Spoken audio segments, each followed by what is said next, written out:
KUAM News Headlines is presented by Calvo's Insurance, serving Guam for 80 years. Matson and the Adai Tano program. Harley-Davidson of Guam, visit our new showroom now located on Route 8 in Mighty. IP&E, fueling excellence. McDonald's of Guam, I'm loving it. And King's Restaurant, located in Tamuning and Dededo. Always open, always local.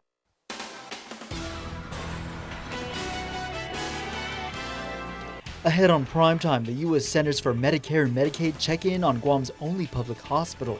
Plus, Department of Administration's Director Edward Byrne goes before the 35th Guam Legislature, and the University of Guam releases survey results regarding the public's perception of corruption. Hafide, good evening. Guahusinik Delgado. Well, a group of surveyors from the Center for Medicare and Medicaid are back on island nearly a year after they threatened to pull millions of federal dollars from Guam's only public hospital. The new head of GMH welcomes the visit and says staff are tackling deficiencies cited by the CMS report. Carmen Talahi has the story. The surveyors come unannounced, but this visit is expected. Surveyors from the Center for Medicare and Medicaid Services took a tour of the skilled nursing unit Wednesday. Guam Memorial Hospital Administrator Lillian Posadas expects they'll check GMH's main facility next. We are anticipating that they will come here. Primarily as a follow-through of their survey last year to then validate and again reassess us where we are with the corrective actions that we had said we would do. A CMS visit last year in April prompted the 80-page survey report listing deficiencies that, quote, adversely affect patient health and safety at Guam's only public hospital, citing 7 areas of deficiency, including facility issues. We've procured some of the items to then correct those deficiencies, replace whatever it is that, like a latch on the door that's not securing. Those have been already procured and those have been fixed. Another citation was lacking an effective governing body. With currently only 4 members, the GMH board does not have numbers to meet quorum. Posada says the governor is working to choose her top picks. I like that they meet soon, and so hopefully that January is already over pretty much this week. So hopefully by next month we will have then a full board, full member board. Governor Lulian Guerrero is confident that the CMS report this time around will note areas of compliance. I'm very confident that it's not going to be any major issues as the hospital staff and management have been working to effectuate their corrective action plan and to correct the deficiencies. Though there's no timeline for how long the surveyors will be here on island, the new hospital administrator is confident that when they come to GMH, they'll find certain citations have been fixed. About 25% of our patient population are subscribers of the Medicare beneficiaries. And so, in order for the hospital to get reimbursed by Medicare, we need to make sure that the services we provide meet the standards and the conditions of participation with regards to quality care and safe care. Senators plan to meet hospital officials for an update on their progress to address citations once the CMS visit is complete. Reporting for Guam's News Network, I'm Carmen Victoria Terlahi. Thanks, Carmen. Well, the Civil Service Commission canceled discussion Tuesday night on a complaint against former Political Action Committee organizer Andrew Bainum. The former head for Guamanians for Fair Government has resigned from his longtime job as a teacher at Simon Sanchez High, so the CSC determined the complaint is now moot. Bainum was an outspoken critic of gubernatorial candidates Lulian Guerrero and Ray Tenorio during last year's election. It was former Calvo administration employee Troy Torres who filed the complaint. He charged that Bainum was in violation of the law by managing a write-in campaign for the Aguilam Tiaco gubernatorial team and soliciting and accepting money for them. Bainum declined comment on his resignation. The CSC has not released an investigative report on the case and says it is still reviewing KUAM's request for a copy. Well, the Guam Congress Hall opens its doors for the first hearing for the 35th Guam Legislature. Chris Barnett has more. First order of business, confirmation hearing for Acting DOA Director Ed Byrne. Byrne, a holdover from the Calvo Tenorio administration, now punching the clock for Democrats Lulian Guerrero and Josh Tenorio. and he notices it's a little less chilly than it was when partisan politics was at play when he sat before the 34th Guam legislature. I certainly hoped for a more cordial relationship because it was, you're right, it tended to be adversarial. Part of that was a kind of misunderstanding of what was going on. It was relatively smooth sailing for the Byrne confirmation hearing. The toughest part for senators, apparently, getting Byrne's name right. Mr. Burns, this will conclude the hearing of Mr. Burns. Byrne.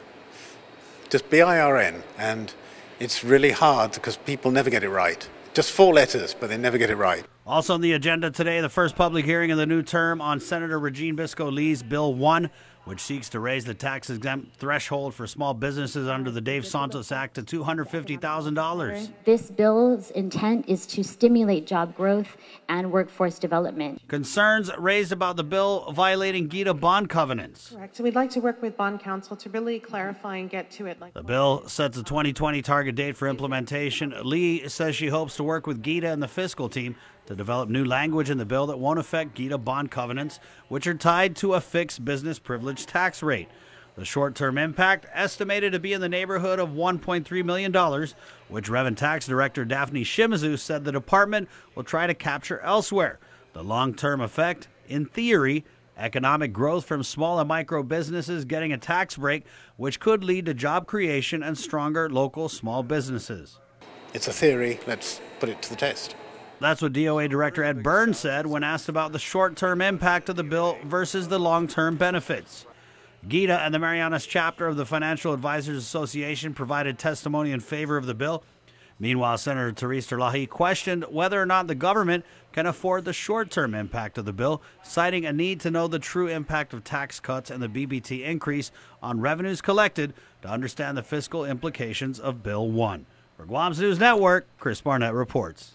Public hearings were also held for the or more property tax bill and Senator Jim Moylan's Bill 19, which will prohibit transfers or withdrawals from the Territorial Highway Fund, making such acts a misdemeanor.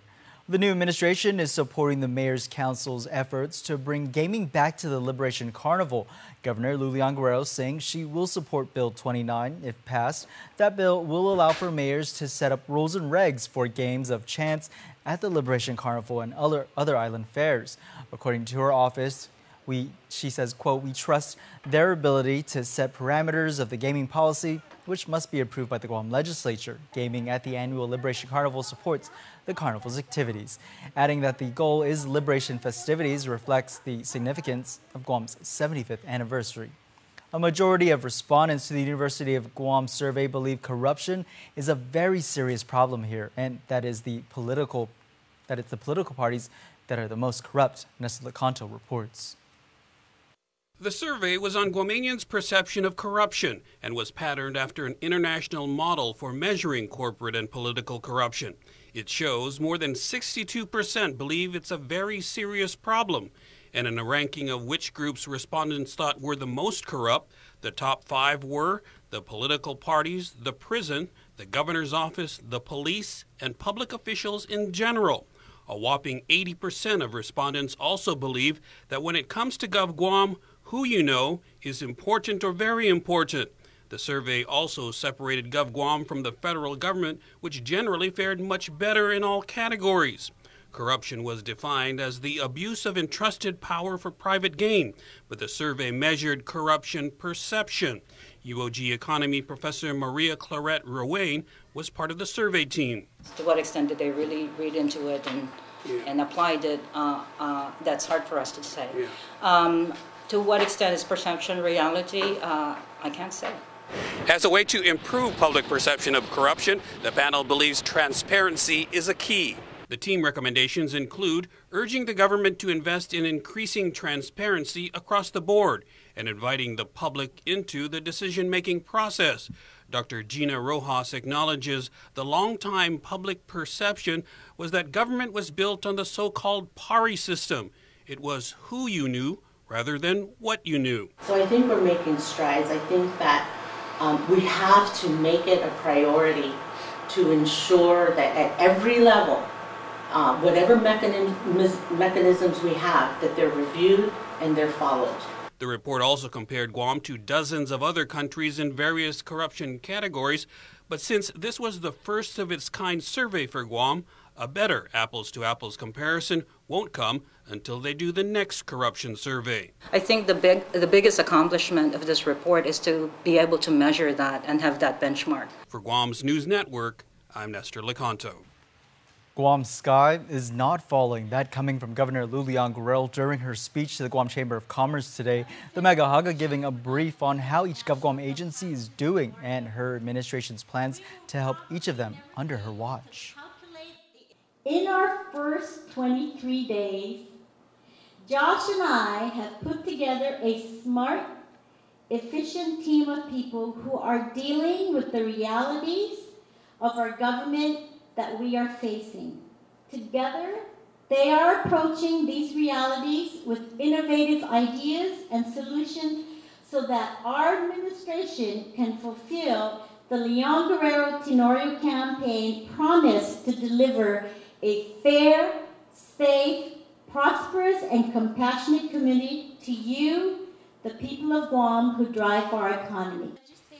You can read the governor's speech in its entirety on KUAM.com. Well, stick around for more news here on Primetime. You're watching KUAM. There are more ways to experience Guam via KUAM News, giving you what you want, when you want, and how you want it. From smart devices, Alexa, what's in the news? Here's your flash briefing. Over the web, on mobile, on streaming platforms, with immersive, interactive formats, and via social media where it's more than just content, it's conversation. More ways to keep you informed and entertained whenever you want it, wherever you are, on whatever device you're using. We value relationships because when we commit, I love you guys until you're 80, until you're 90, until you're 100, forever. We are in it for the long run, so you can enjoy the moments that matter. Because when we commit to relationships, we never stop caring. Calvo's Select Care, health care that is always there for you. The great thing about technology isn't about how big, fast, or clever it is. It's about delivering connections that empower people to achieve things. Try them for the first time. Connect with others. Or even rediscover the world around us. It's your world. Explore it. Start something new this year when you buy a new Dodge, Chrysler, Jeep, or Ram from Cars Plus and Mighty. Like a new Jeep Compass Sport, $175 for paycheck. Or a new Chrysler Pacifica LX, $213 for paycheck. Or save $10,500 on a new Ram 1500. How about a new Jeep Wrangler Sport? Only $309 per paycheck. Plus, receive a Cars Plus Shell Value Card with every vehicle purchase. So this year, start something new with a new Dodge, Chrysler, Jeep, or Ram. Only at Cars Plus and Mighty. Cars Plus, driven by you. Chuck E. Cheese's Guam is not all fun and games. Our pizza is delicious with the freshest toppings, oven-baked to order. Try the fresh salad bar, sandwiches, and don't forget our mouth-watering wings. Come and eat at Chuck E. Cheese's Guam. Welcome back. Reports are circulating of China test firing its so-called Guam killer ballistic missile. China's Central Television reportedly broadcasted the footage of the live fire exercise. The weapon is said to carry conventional and nuclear warheads and strike a moving aircraft carrier. Though the 40-second video did not show the missile striking a target, it was given the name Guam Killer, as Chinese analysts believe it could strike a target 3,400 miles away in range of Andersen Air Force Base. Guam Homeland Security Advisor Tim Uggan states there is no indication the reported test had any connection to Guam or posed an immediate threat to the Marianas. He adds local and federal partners are monitoring the reports. It appears a couple accused in a major federal drug case will be tried in California. Chief Judge Francis Dedinko Gatewood granted the motion to dismiss without prejudice for Raymond Martinez and Juanita Moser, the pair who are accused of trying to smuggle 8 pounds of the drug ice from California to Guam in 2015, had been tried in the District Court of Guam twice, but both trials resulted in hung juries. Federal prosecutors requested to dismiss the case without prejudice as they have decided to prosecute it where the alleged incident took place in California. The couple had been placed under arrest earlier this month after the indictment came down in the U.S. District Court of the Central District of California. The pair will remain in custody of U.S. Marshals and taken to Los Angeles before the case moves forward. Chief Medical Examiner Dr. Aurelio Espinola set to begin retirement tomorrow, so Attorney General Levin Camacho, who chairs the Post-Mortem Examinations Commission, is looking to the Governor and Legislative Health Committee Chair Senator Therese Chalahi for assistance.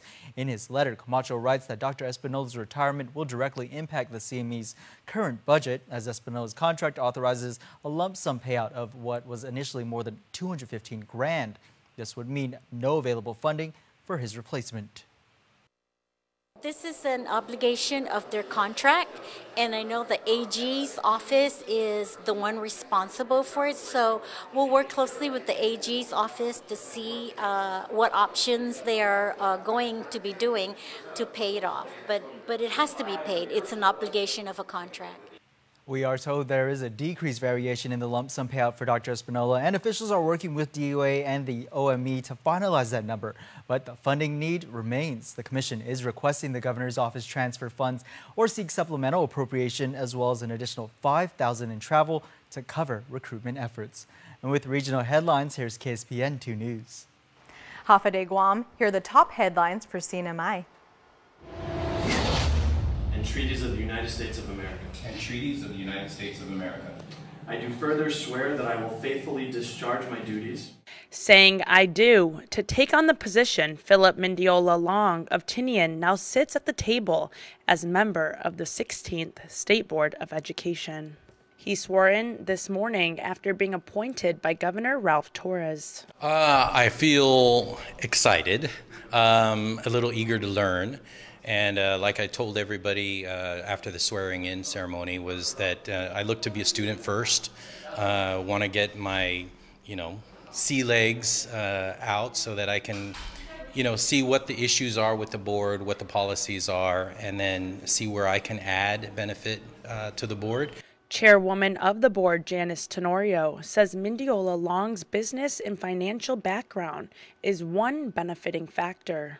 The board members, as you all know, probably has a diverse background. Each and every one of us have a different backgrounds and a diverse experience professionally and personally. We all come from different angle and whatnot. And Mr. Long comes from a very strong investment and business experience, which will bring a huge investment and contribution with the Board of Education. A first course of action for Mendiola Long is to tour all of the CNMI public school system facilities to talk with the principals, teachers, and help address issues from the board level following Super Typhoon U2. Tinian is a very hardened facility, completely concrete, so we didn't have a lot of damage to our facilities there, although we did have significant, but not as much as Hopwood or some of the other schools here on Saipan. So what I'd like to do is, again, get a feel for what the needs are and see if there's any type of my development experience that I could help with rebuilding our schools on Saipan. This swear-in ceremony activates the board, as it's now complete with all 5 members. We have a full board. I am currently the chair.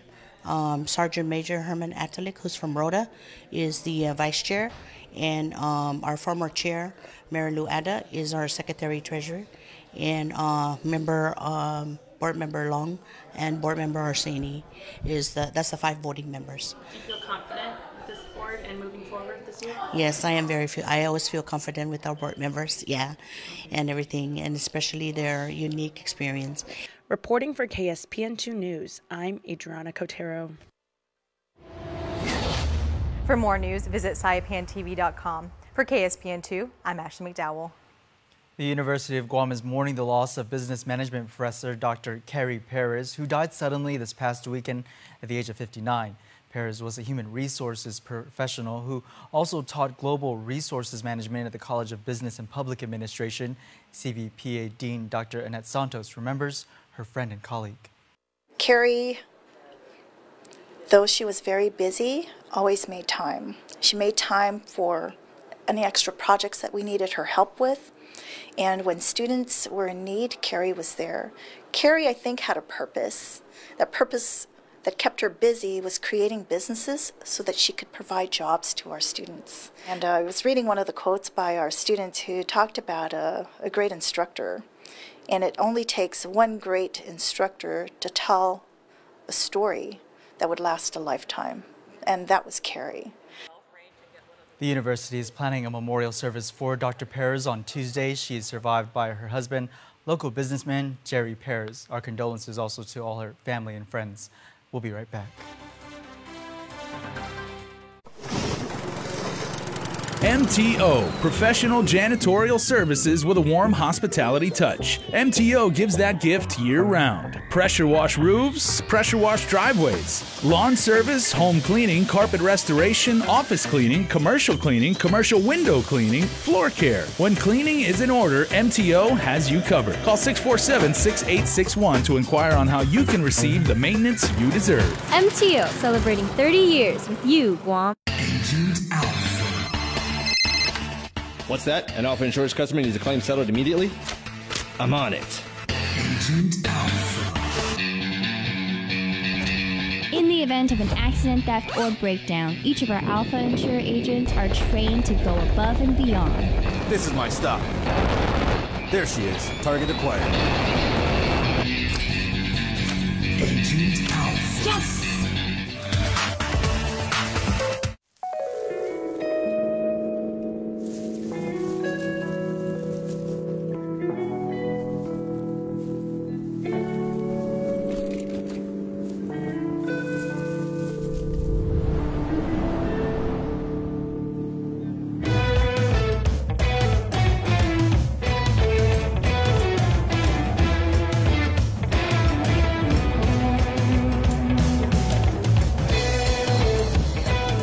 KUAM Sports is presented by Triple J.